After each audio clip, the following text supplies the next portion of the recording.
नमस्कार दोस्तों, मैं हूं सुष्मिता मिश्रा और आप देख रहे हैं 4 PM यूपी। दोस्तों, यूपी के माघ मेले में स्वामी अभिमुक्तेश्वरानंद के शाही स्नान को लेकर शुरू हुआ झगड़ा अब शंकराचार्य की पदवी पर सवाल उठाने तक पहुंच गया है। एक तरफ जहां योगी सरकार शंकराचार्य अभिमुक्तेश्वरानंद से उनके शंकराचार्य होने का सबूत मांग रही है और सीएम योगी आदित्यनाथ कालनेमी तक जैसे टिप्पणी कर रहे हैं, तो वहीं अभिमुक्तेश्वरानंद सीएम योगी की तुलना मुगल शासकों से कर रहे हैं। वहीं इसी बीच कांग्रेस और समाजवादी पार्टी जैसे विपक्षी दल भी इस विवाद में शामिल हो गए। सपा अध्यक्ष अखिलेश यादव खुलकर अभिमुक्तेश्वरानंद के समर्थन में खड़े हो गए। उन्होंने अभिमुक्तेश्वरानंद सरस्वती से फोन पर बात की थी और लगातार मीडिया में उनके पक्ष में बयान दे रहे हैं। वहीं इसी बीच आम आदमी पार्टी की भी एंट्री हो गई। आम आदमी पार्टी में राज्यसभा सांसद संजय सिंह ने शुक्रवार को प्रयागराज पहुंचकर अनशन पर बैठे स्वामी अभिमुक्तेश्वरानंद सरस्वती से मुलाकात की और अपनी तरफ से पूरा अभिमुक्तेश्वरानंद को समर्थन दिया। अपने बयानों के लिए चर्चा में रहने वाले संजय सिंह अभिमुक्तेश्वरानंद सरस्वती से मुलाकात के बाद सरकार को जमकर धोया। संजय सिंह का भाषण इतना जोरदार था कि उसे सुनकर खुद स्वामी अभिमुक्तेश्वरानंद भी हंस पड़े। जनता की आंखों में आंखें डालकर पत्रकारिता करना मुश्किल हो गया है। हम पर मुकदमे से लेकर चैनल को बंद करने का दबाव बनाया जा रहा है। मुश्किल दौर है, लेकिन हम हार नहीं मानेंगे। इसलिए 4 PM को ज्यादा से ज्यादा ज्वाइन करें और स्वतंत्र पत्रकारिता को जिंदा रखने के लिए जितना हो सके हमारा आर्थिक सहयोग करें। उम्मीद है कि आपके सपोर्ट से ये जंग भी हम जीत जाए। तो संजय सिंह माघ मेले में पहुंचकर मोदी और योगी पर निशाना साधते हुए क्या कुछ कहा, बताएंगे आपको इस रिपोर्ट में। पहले आप इन तस्वीरों को देखिए। इन तस्वीरों में आप देख सकते हैं कि आप सांसद संजय सिंह प्रयागराज के माघ मेले में पहुंचे और यहां धरना पर बैठे शंकराचार्य स्वामी अभिमुक्तेश्वरानंद सरस्वती से मुलाकात की और उनका आशीर्वाद लिया। कुछ देर बाद बात करने के बाद उन्होंने हाथ में माइक लेकर सरकार पर एक के बाद एक बम दागना शुरू कर दिया। उन्होंने क्या कुछ कहा, सुनिए। परम पूज्य शंकराचार्य जगत गुरु स्वामी अभिमुक्तेश्वरानंद जी के चरणों में मेरा प्रणाम।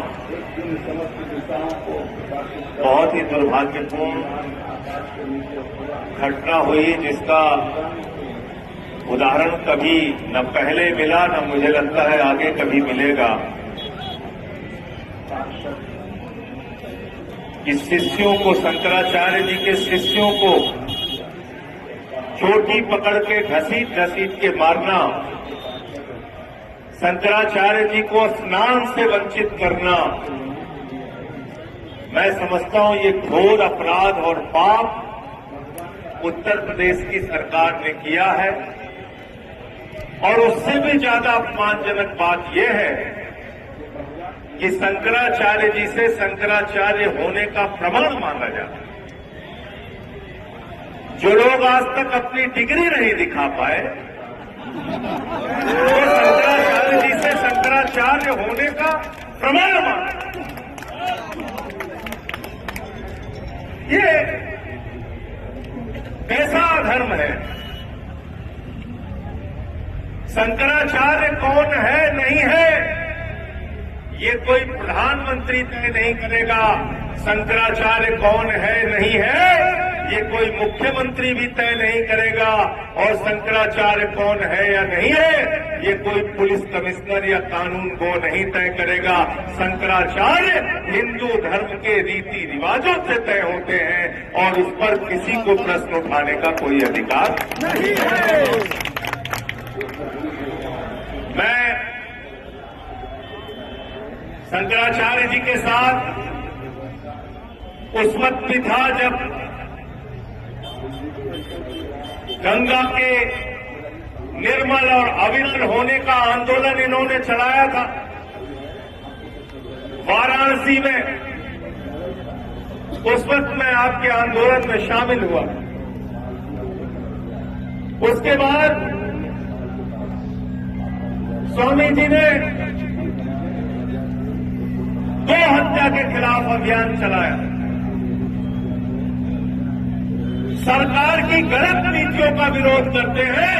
सरकार में कौन है इसकी परवाह नहीं करते, चाहे वो भाजपा हो, सपा हो, कांग्रेस हो, आम आदमी पार्टी हो, किसी भी पार्टी का अगर धार्मिक रीति रिवाजों के खिलाफ कोई काम हो रहा है उसका विरोध शंकराचार्य जी करते हैं। बड़े अफसोस की बात है कि आज मैं देख रहा हूं कुछ चैनलों पर चर्चा होती है इस दल के समर्थन में, उस दल के समर्थन में नहीं। जो सत्य की बात है, जो सही बात है, उसकी चर्चा, उसकी बात शंकराचार्य जी करते हैं। और मैं प्रयागराज के प्रशासन से पूछना चाहता हूं, आपने शंकराचार्य जी का स्नान महाकुंभ में अन्य दो शंकराचार्यों के साथ कराया, शंकराचार्य के लिए। भारत के प्रधानमंत्री जब शंकराचार्य जी का पैर छूते हैं तब आप शंकराचार्य हैं, लेकिन जब सरकार की आपने आलोचना कर दी तो आपसे पूछा जा रहा है आप शंकराचार्य हैं कि नहीं। इसलिए मन बहुत दुखी है, पीड़ित है। मैं पद यात्रा के दौरान था, शंकराचार्य जी से फोन पे बात हुई।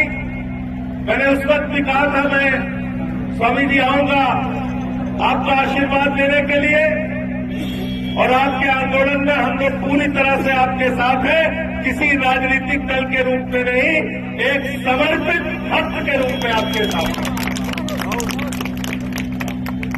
और जो आपका आदेश होगा हम लोग साथ हैं। मणिकर्णिका घाट को तोड़ दिया गया, वहां मंदिरों को तोड़ दिया गया, मैंने वो विषय उठाया, मेरे ऊपर एफआईआर। कोई बोल नहीं सकता, कोई आवाज नहीं उठा सकता। काशी कॉरिडोर के नाम पर मंदिरों को तोड़ा गया, किसने आवाज उठाई पूरे हिंदुस्तान में? आदरणीय परम पूज्य शंकराचार्य जी ने आवाज उठाई और 150 से ज्यादा शिवलिंग वहां पर तोड़े गए जो आज थाने में, लंका थाने में पड़े हुए हैं। क्या ये विषय उठाना गलत है? क्या ये विषय उठाना अपराध है? और मैं समझता हूं कि परम पूज्य शंकराचार्य जी ने जब भी कोई बात कही है वो धर्म के पक्ष में कही है। अधर्मी लोगों को इनसे समस्या हो सकती है, होती रहे, उसकी कोई चिंता नहीं है। हम सब लोग आपके साथ हैं, यही मैं आपके बीच में कहने के लिए आया हूं। बहुत बहुत आपका आभार और धन्यवाद कि आपने मुझे अपनी बात कहने का अवसर दिया।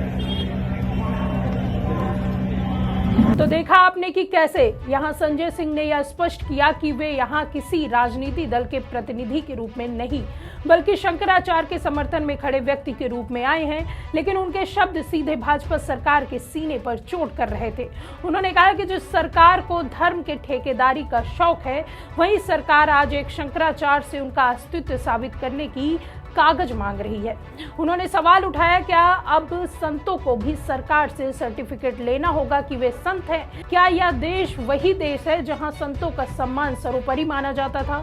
भीड़ के बीच उन्होंने अपनी पद यात्रा का जिक्र करते हुए कहा कि अब उन्होंने मणिकर्णिका घाट को तोड़े जाने का विरोध किया तो उन पर भी एफआईआर दर्ज कर दी गई है। उन्होंने तीखे स्वर पे कहा कि काशी कॉरिडोर के नाम पर वाराणसी के प्राचीन पौराणिक मंदिरों को तोड़ा गया, इतिहास को मलबे में दबाया गया, और जब इस पर सवाल उठे तो सवाल उठाने वाले को ही अपराधी बना दिया गया।